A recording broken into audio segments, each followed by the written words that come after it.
Oke, kita kenalan dulu dari Mas yang sebelah kiri. Perkenalkan nama, kelas, dan dari mana, tinggal di mana. Nama saya Ferdi Ilamsyah dari kelas 12 TWM, tinggal di Beji Pasuruan. Beji Pasuruan. Oke. Nama saya Muhammad Rafi Ramadan dari kelas 12 TPM, rumah Sidoarjo Candi. Candi ya. Nama saya Muhammad Rizky Arianto Putra dari kelas 12 TPM, rumah saya di Rumah Putra Sidoarjo. Oke. Nama saya Rahmat Radifan dari kelas 12 TPM, rumah saya di Banjar Kementerian Hiburan. Oke, ini datang ke saya, kelihatannya ada yang ingin ditanyakan. Silakan, siapa yang mau bertanya duluan? Saya Pak. Ya. Kan kalau semisal kita mau daftar kuliah, jalur rapot, terus kan kita diterima kuliahnya. Apa bisa kita untuk mendaftar di militer, Pak? Begini, memang sampai di sosialisasi ITS kemarin yang bulan kemarin itu memang tidak ada pembahasan tentang bagaimana anak itu mendaftar di kuliah SNBP, terus nanti mendaftar juga di TNI Polri ya. Linknya itu nggak sama. Satunya Departemen Pendidikan, Kementerian Pendidikan, satunya apa? Kementerian Pertahanan kan? Beda. Jangankan antara Kementerian Pendidikan, Kemdikbud dengan Kemenhan, dengan Kementerian Dalam Negeri, contohnya apa? Sekolah kedinasan, ya. Sekolah kedinasan itu sendiri juga sudah beda kementerian.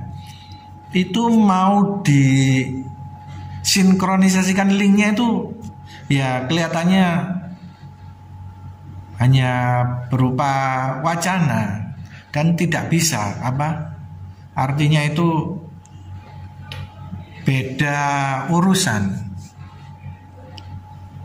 Contohnya kamu mendaftar SNBP, ya kan, yang mengelola Kemendikbud. Tapi kamu juga pengen sekolah kedinasan, contohnya di ya seperti di Poltek atau Institut Dalam Negeri, ya, di IPDN, ya, atau di sekolah kedinasan lain seperti STAN, Poltek STAN. Itu sudah beda kementerian. Nah, apalagi kamu mendaftar TNI Polri, itu sudah beda lagi, Kementerian Pertahanan. Sudah beda antara Kemendikbud, Kemenhan, satunya Kementerian Dalam Negeri, sudah beda urusan. Artinya kalau satu mendaftar terus daftar yang lain ya silakan, cuma memang itu yang sering menjadi kendala untuk Kemendikbud.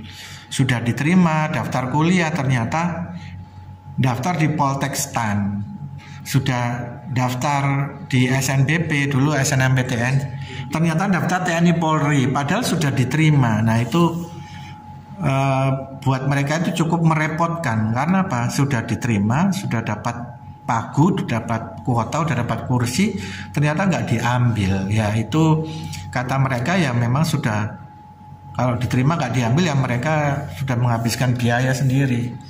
Nah oleh karena itu coba dipikirkan ulang rencanamu itu kuliah di SNBP, nanti lanjut apakah nanti lanjut SNBT yang jalur tes, ataukah kamu ingin mengambil yang Poltek ya di sekolah dalam negeri itu Kemendagri seperti IPDN atau lainnya, sekolah kedinasan, ataukah kamu yang mau ikut Kemenhan TNI Polri. Gak usah jauh-jauh deh, yang pengen kerja, yang mau berangkat ke Jepang, ya itu ada setelah diterima di perguruan tinggi. Loh kenapa mundur mas? Iya pak, ini ada panggilan kerja, diterima di Jepang pak, berangkat. Ya ditinggal yang diterima di perguruan tinggi itu. Nah tentunya ini berdampak, kalau yang saya analisa dalam beberapa tahun ini, itu dampaknya bukan langsung di blacklist, enggak sih.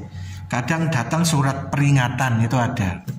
Sudah diambil, sudah diterima kok nggak diambil, itu dapat peringatan. Mungkin peringatan pertama, kedua, ketiga, sampai mungkin nggak langsung di blacklist sih. Mungkin pengurangan kuota terlebih dahulu. Yang dulunya dapat kuota 5 kursi mungkin dikurangi jadi 2 gitu.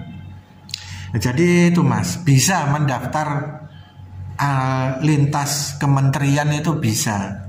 Cuma tolong dipikirkan lagi agar lebih fokus maunya ke mana, agar tidak merugikan orang lain. Iya Pak. Paham ya Mas ya? Iya Pak. Paham. Terima kasih Pak. Iya, oke. Ada yang lain mau tanya? Saya Pak. Ya. Kemarin kan lihat di websitenya SNBB Pak. Ya. Terus yang nama sekolah jumlah total siswanya ini kan yang teknik mesin 35. Itu kan kuota siswanya 14. Itu ikut diambilnya per kelas atau per semua Pak. Jadi ya, oke. Jumlah siswanya berapa? jumlah siswanya 35 yang mesin Total seluruh siswa 400? total seluruh siswa tidak ada Pak. 400-an. Yang 400-an. 400-an ya. Iya. 400-an akreditasi sekolah kita berapa? Berarti diambil 40%. 40%, maka keluarnya 200-an ya. 200-an itu dibagi per jurusan, ya kan? Ya itu sama saja sebenarnya. Kalau kelas kamu TPM 35 ya, dikalikan 40% ya, ketemunya berapa? 14. Ya itulah kuota untuk jurusan TPM. Kalau kemarin yang berminat ikut ada 20, maka yang 6 orang nggak bisa ikut. Di ranking tertinggi 14 anak yang nilainya bagus-bagus. Yang di kelas itu yang diseleksi yang tentang SNMPTN saja Pak. Betul, ngapain kita menseleksi anak yang ikut kerja? Buat apa? Makanya perlu saya berikan daftar checklist. Kamu mau kuliah, kerja, TNI, Polri, ataukah bisnis, usaha? Maka yang saya seleksi, yang saya saring adalah anak yang ikut SNBP. Kalau dulu namanya apa? SNMPTN. Nah itu nanti yang akan diseleksi adalah anak yang mencentang jalur rapor terlebih dahulu, yaitu SNMPTN. Kalau memang yang nyentang 14 anak yang berniat, ya sudah, dia nanti yang akan dimasukkan. Tapi apa syarat kedua? Bikin akun.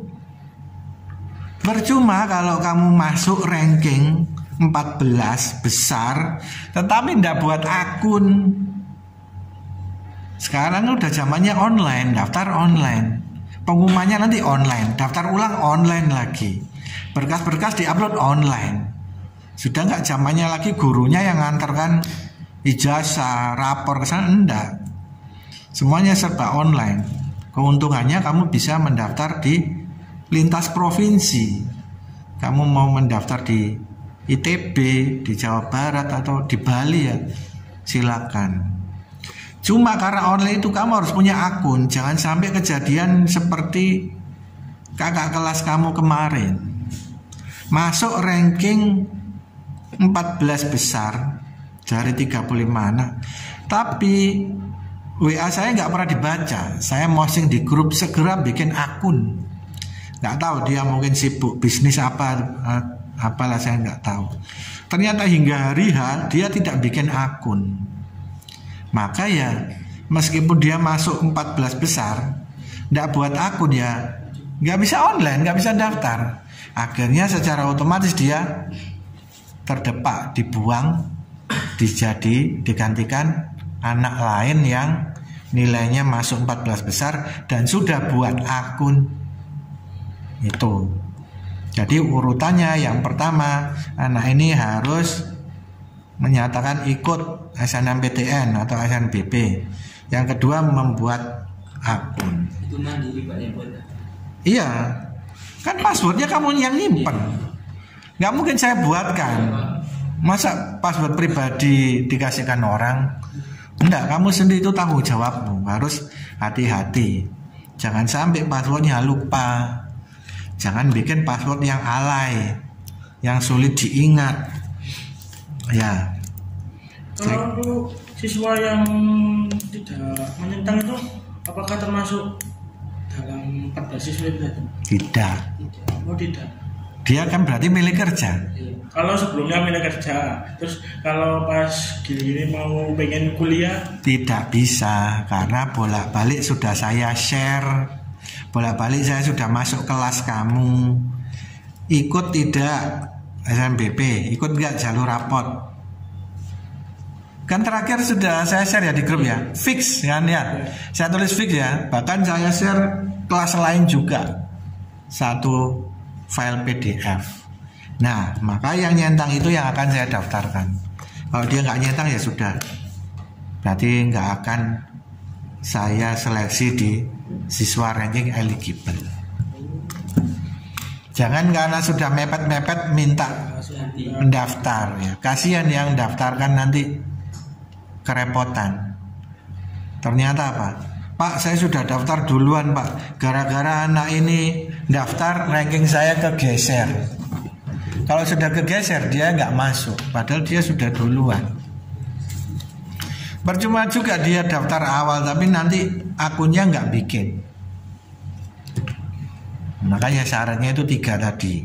Menyatakan ikut jalur rapot, membuat akun, dan yang ketiga nilainya masuk ranking 40%. Ya, itu. Selama ndak ketemu saya, ndak menghubungi saya, postingan saya, WA saya hanya dibaca tapi ndak ditanyakan, ya sudah, saya anggap sudah fix itu. Kasihan nanti yang ngerjakan sama yang sudah masuk ranking. Mau tanya, kalau semisal kan kita nggak daftar di sekolah SNBP atau SNPT, tapi kita daftar sendiri, kayak ngasihkan rapot sendiri, upload sendiri, itu bisa? Kemana? Kalau misalnya di webnya itu, Apa jalur apa dulu? jalur rapot bisa? Nggak bisa. Berarti harus terdaftar di sekolah dulu. Sekolah. Nah, yang ranking siapa? Kamu bisa nge-ranking siswa satu sekolah? Kalau semisal itu loh, semisal satu anak mau nggak ke daftar di sekolah, cuman dia itu mau daftar sendiri pakai mandiri, tapi itu mandirinya itu berat web itu Pak, kayak ngerata-rata nilainya sendiri, ngeranking. Pertanyaanmu adalah, Pak, kalau ada anak yang nggak masuk siswa ranking eligible, bisa kan mendaftar sendiri? Iya. Itu kan maksudnya? Bisa. Jalur apa? Jalur apa? Tes. Tes SNBT. Dan jalur apa? Mandiri ya.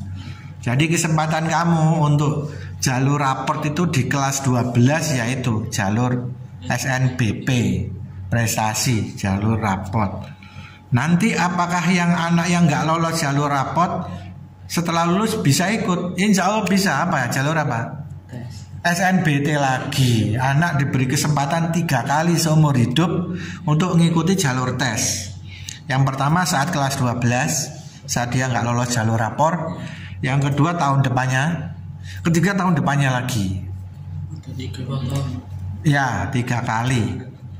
Lewat itu umurnya udah kelebihan, udah 21 lebih. Ya, menurut saya mending ambil swasta terlebih dahulu untuk ngisi kekosongan ini. Ternyata kalau yang ambil swasta, ya jodoh rezekimu di situ, dan nggak lolos di SNBT ya mungkin takdirmu di situ. Kalau yang di swasta itu apakah SNBT juga? Kalau swasta ya tergantung swastanya sendiri. Ada jalur rapot, jalur prestasi, ada jalur tes. Nah, itu tergantung swastanya. Untuk swasta kita bahas di luar video ya. Ya, karena nanti kena iklan. Ya. Pak, mau tanya, kalau akun yang buat keterima dari eligible itu akunnya khusus buat itu apa bisa akun yang lama? Akun sendiri. Buat baru apa? Buat baru. Oh, berarti khusus itu ya? Iya kan, nanti akunnya itu kan bunyinya umpamanya ya, kalau kemarin kan LTMPT ya. Nanti kamu bikin akun umpamanya anton@ltmpt.ac.id. akunnya pakai akun Gmail kamu, boleh pakai akun Gmail lama, cuma nanti hitungannya itu akun baru untuk yang dipakai di SNBP. Apakah tahun depan bisa dipakai? Insya Allah bisa dipakai selama yang menangani tetap lembaga itu. Kalau tahun kemarin kan yang menangani LTMPT, sekarang yang menangani BPPP. Tuh. Sudah 15 menit. Ada lagi yang nanya? Sudah cukup? Sudah. Ya, oke. Sudah cukup. Mudah-mudahan tayangan video ini bermanfaat juga untuk yang melihat secara online di YouTube. Terima kasih. Wassalamualaikum warahmatullahi wabarakatuh. Waalaikumsalam warahmatullahi wabarakatuh.